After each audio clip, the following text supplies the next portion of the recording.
脱衣舞男向警察报案，自己被3个女人轮流性侵了。哪知警察还没开始调查，其中一个女人却因自嗨过度，性窒息而亡。民警勘查现场，并没有发现精液。Autoerotics like to fly solo. Skin pics plus the sex toys and the mirror. It's a gimme.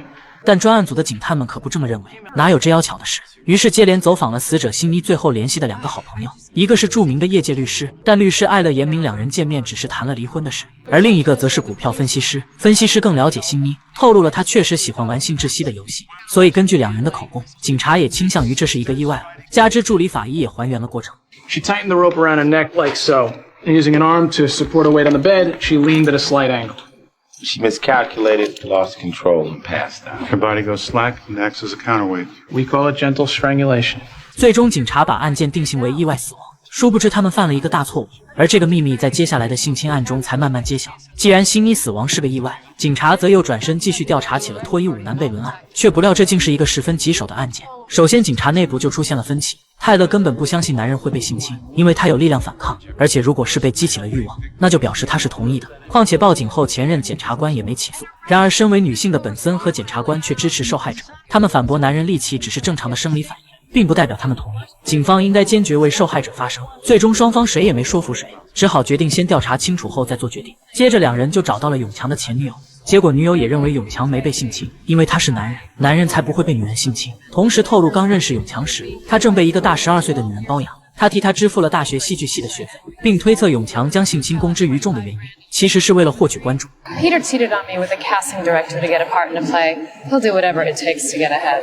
可本森不死心，还想为永强争取一下，哪知女友又坚信他这么做。八卦杂志会付他一大笔钱报道这个新闻，永强甚至还会上电视节目。总之，在女友眼里，永强这么做就是在博取名利。然而，评论受害者不是警察的职责，他们的任务就是找出真相。于是随后2人又来找永强对质，永强也复述了整个经过。我受邀去一场婚礼表演，可是去晚了。There were about 30 women or so, pretty sauced and hungry for entertainment.I danced for them. I asked the bride-to-be for my payment. She said to follow her. The checkbook was in her office. We get to the room, but it was dark. She made her way to the desk and turned the lamp on. It was a spare bedroom, and 2 other women were waiting. One of them had a letter opener. She tried to stab me. The other 2 were pulling me back. They cuffed me to the bedpost. I started yelling, but Sydney turned the stereo on loud. 沉默了一会，永强才再次开口。Yanked my pants off and tossed them.Underwear too.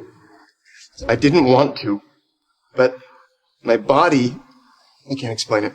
Arousal does not mean consent, and rapists use the body's response against the victims to mess with their head, and make them believe that they were asking for it. 本森及时进行了开导，并表示女性也会出现这种状况，所以不必为此忧虑。但本就不相信的泰勒非要问你喊不要了吗？永强咬着牙确定自己大喊了，甚至还威胁要报警。可是其中一个冷血的婊子竟回应：“我的法律知识跟他比起来简直是小巫见大巫。”哪知这句话一出口，警察就震惊了，因为律师艾勒不久前刚刚说过这句口头禅，这表明艾勒也是同谋强奸犯。同理可得，辛妮的分析师好友可能就是第3个性侵犯。然而泰勒仍认为永强在表演，他可是演员。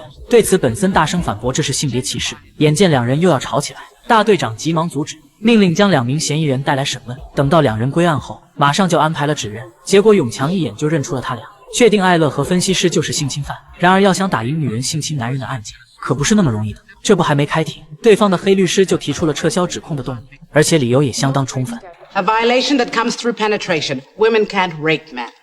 A woman can be prosecuted for sodomy 1 by filleting a man against his will. She's not the penetrant, but she's still guilty. I contend that arousal implies consent. A physiological response does not override a vocal no. Most men do not maintain an erection through fear counsel. 检察官反驳有些人是可以的，要不做个测试。同时举例医学已经证实，有些女性被性侵时也会产生感觉，所以不能以此来否定男人。使用暴力与强行控制就是性侵。最终检察官成功说服了法官，驳回了撤诉动议，案件正式进入了审理阶段。然而这些都不算是胜利。开庭前，检察官再次确认永强是否还有什么没交代的，因为对方会深挖永强的底细，寻找漏洞进行反击。但永强保证没有任何隐瞒了，却不知他真的撒了谎。最后把警方和检方全都带进了坑。紧接着就到了开庭的日子。首先那天婚礼的宾客作证，永强来做了表演，大家把钱塞进他的丁字裤。最后辛妮却反常的把大家都赶走了。然后永强又叙述了那天的经过，并指出是分析师将他铐在了床上。可谁知下一秒意外发生了，被告人艾勒竟然准备发问，检察官当即提出了反对，法官也立马把双方招到了面前。他也认为让被控性侵的人来提问受害者非常不妥。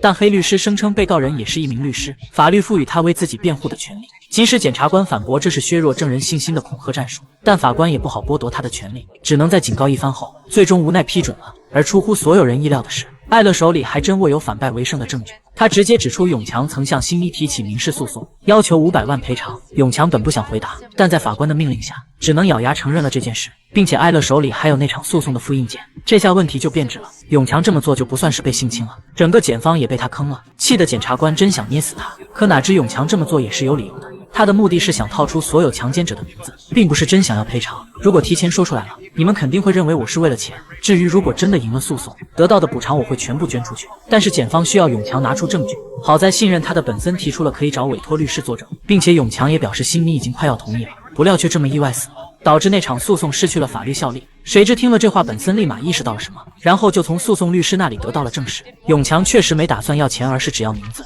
而且新妮在死亡前1天预约了律师见面，这可就巧了，听上去好像是谋杀动机。只要新妮死了，就不会有这场官司了。并且本森还调查到新妮丈夫都不知道这场诉讼，可是艾勒的手里却有复印件，这就蹊跷了。检察官也表示诉讼案会因死亡撤销，相应记录就会删除，所以艾勒肯定是在那之前就拿到的复印件。据此，警察猜测新妮跟朋友说要招供，结果他们就杀人灭口了。可问题是助理法医已断定是意外了，于是为了弄清真相，警察又找主任法医重新检查了一遍，而主任法医果然是经验丰富，一眼就发现了疑点，断定这件案子就是谋杀。 Most women don't use porn, they fantasize. Also, autoeroticism is habit forming. If your victim frequently choked herself, wears her towel or silk scarf, something to keep the rope from chafing. 可是泰勒还是疑惑，他杀的话怎么会没有挣扎痕迹？ Didn't take long for the victim to succumb to hypoxia. And the ropes were tied properly, so whoever staged this is a practicing autoerotic. 而为了让两人信服，主任又让他两重演了一遍作案过程，一人在前面吸引新妮注意力，另一个人则从背后迅速勒晕她，然后绑起来，再把绳子吊在风扇上，新妮自然会因缺氧而死。说到这，本森立即又发现了东西，屋顶可能留下了凶手指纹，因为鉴定科只采集了吊扇周围，并不是整个屋顶，所以这里有重大遗漏。接着很快警方就采集到了凶手指纹，而检察官则立马拿着铁证来找了分析师，打算先从他这打开突破口，随后直接挑明已经找到了你们的指纹，而且也从你家里搜出了窒息自害道具，所以只要你肯认罪并指控艾勒，就达成减刑认罪协议。哪知对方竟不以为意，他和新妮是朋友，有指纹很正常。不料当检察官说出是在屋顶找到的后，分析师立马认怂了，只能乖乖同意了认罪协议。接着他就在法庭上坦白了犯下的罪，并证明那晚艾勒称和永强谈好了来场私人表演，然后我们一起性侵了他。事后艾勒丢了钱，他就离开了。然而黑律师不死心，对刚才的证言根本不屑一顾，他狡辩是分析师铐住了永强，